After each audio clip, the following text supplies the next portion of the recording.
উনি কানটা টেনে ধরে আমাকে নিয়ে গেলেন, নিয়ে গিয়ে আমাকে বললেন যে ওকে সরি বলো। আপনারা যে শুনলেন, আপনাদের সামনে যেভাবে আমি তুলে ধরলাম ঘটনাটা, কানটা ধরার স্টাইলটা যেটা দেখালাম, নিশ্চয়ই আপনারা খুব মজা পেয়েছেন। ওনার দলের একজন কর্মী হিসাবে ওনার সম্পর্কে আমার বক্তব্য আজকের এই অনুষ্ঠানে। এক্সপিরিয়েন্স প্রথম যেটি, সেটি হচ্ছে এই ঘটনাটি খুব সম্ভব 75-6-এর দিকে হবে ঘটনাটি।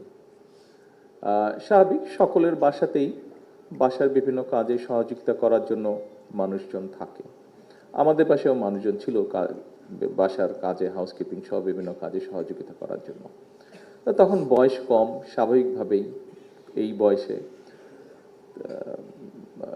12-13 বছর বয়সের একজন ছেলের সে কিরকম তখন সে মানুষে থাকতে পারে এটা আপনার ধারণা। দুষ্টু প্রকৃতির ছেলে, যা ইচ্ছা হচ্ছে তাই করার চেষ্টা করছে, যা ইচ্ছা হচ্ছে তাই বলার চেষ্টা করছে।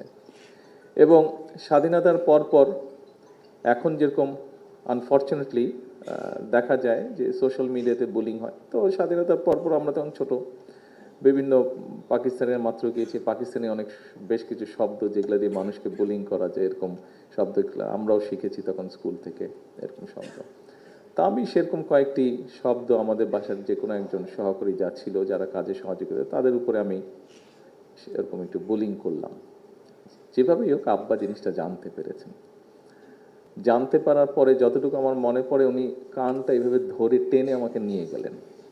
উনি যখন জানলেন ব্যাপারটা, লোকটা, ওরা যেখানে সাধারণত বসতো কাজের ফাঁকে ফাঁকে যেখানে রেস্ট করতো, ওখানে ওই লোকটা বসা ছিল।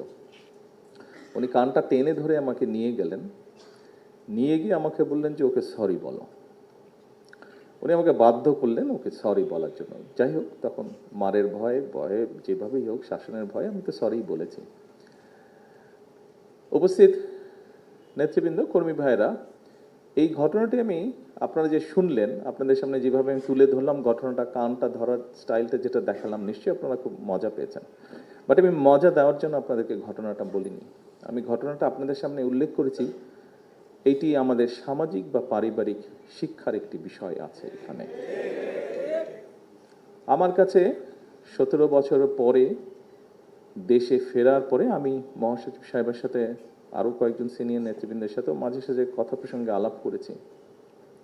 আমার কাছে মনে হয়েছে আমরা ছোটবেলায় যেই পারিবারিক বা সামাজিক শিক্ষাটা পেয়েছিলাম, কোথায় যেন একটা অভাব মনে হয়েছে দেশে ফিরে আসার পরে।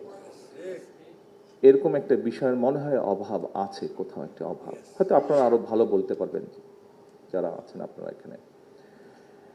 এরপরে আমি মনে করি যে এই বিষয়টিতে বোধহয় আমাদের নজর দেওয়া উচিত। এর ভিতরেই সরকারের দায়িত্বভার গ্রহণ করার পরই আমি আমাদের তথ্য মন্ত্রণালয়ের দায়িত্বে নিয়োজিত যারা আছেন তাদের সাথে আমি বসেছিলাম। আমি তাদের সাথে কান ধরার ঘটনাটি বলিনি, তবে আমার যে এক্সপিরিয়েন্সটি সেটি আমি তাদের কাছে বলেছি যে মূল্যবোধের যে একটা ঘাটতি দেখা যাচ্ছে, এই ব্যাপারে তারা এবং শিক্ষা মন্ত্রণালয় কিভাবে কাজ করতে পারে।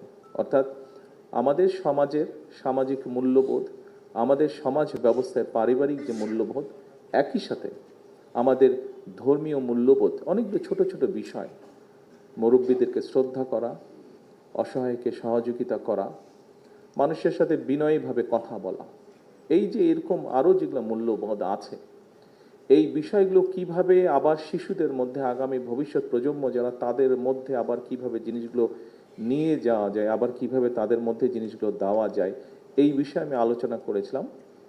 এই বিষয়ে আমরা চেষ্টা করছি কাজ করতে।